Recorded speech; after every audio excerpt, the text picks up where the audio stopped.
अस्सलामुअलैकुम नाज़रीन, मैं हूं आपका होस्ट ज़ुहैब अतीक। खबर की अंदरूनी कहानी के साथ एक बार फिर आपकी खिदमत में हाजिर हूं। आप देख रहे हैं सहाफ़ डिजिटल न्यूज़, जो रखे आपको हर खबर से बाखबर। जुड़िए रहिएगा सिर्फ सहाफ़ डिजिटल न्यूज़ के साथ।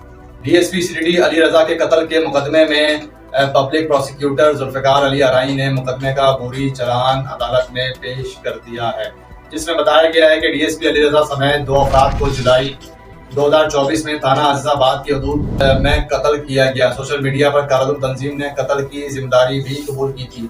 अली रज़ा ने दौरान सर्विस कालादम तहरीक तालिबान, अलहदगी पसंद और लसानी तंजीमों के खिलाफ कार्रवाइयाँ की थी। डीएसपी अली रज़ा की रेकी करने वाले 2 मुल्ज़िमान मुकदमे में गिरफ्तार हैं। मुल्ज़िम नईम और हमजा ने कातिलों की सहूलतकारी की। मुल्ज़िम नईम के खिलाफ मुख्तलिफ थानों में 11 मुकदमात दर्ज हैं। मुल्ज़िम को गवाह ने जुडिशल मजिस्ट्रेट के रूबरू शनाख्त भी किया है।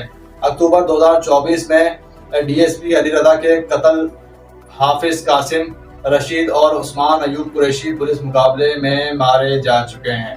मुकदमे में एक मुल्ज़िम कारी सैयद अहमद हसन मफरूर हैं, जिसकी गिरफ्तारी की कोशिशें ताहाल जारी हैं। हलाक मुल्ज़िमान से बरामद असला फॉरेंसिक जांच में डीएसपी अली रज़ा के कत्ल में इस्तेमाल असले से मैच कर गया है।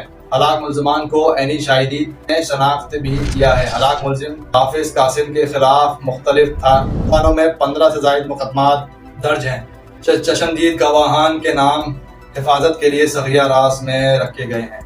अब देखना यह है कि क्या सीडीडी के जो है वो शहीद होने वाले डीएसपी जो कि दहशतगर्दाना जो है वो कार्रवाइयों और दहशतगर्दाना जो है वो तंजीमों के खिलाफ एक मौसर और भरपूर क्रैकडाउन इन्होंने जारी किया और इनकी खिदमत जो है वो किसी से ढकी छुपी नहीं थी। क्या इस शेर दिल अफसर के कातिलों को और इनके सहूलतकारों को जो है वो कैफरे किरदार तक पहुँचाया जाएगा या नहीं, ये तो आने वाला वक्त ही बताएगा कि क्या होने जा रहा है। देखते रहिएगा सिर्फ सहाफ़ डिजिटल न्यूज़। जी।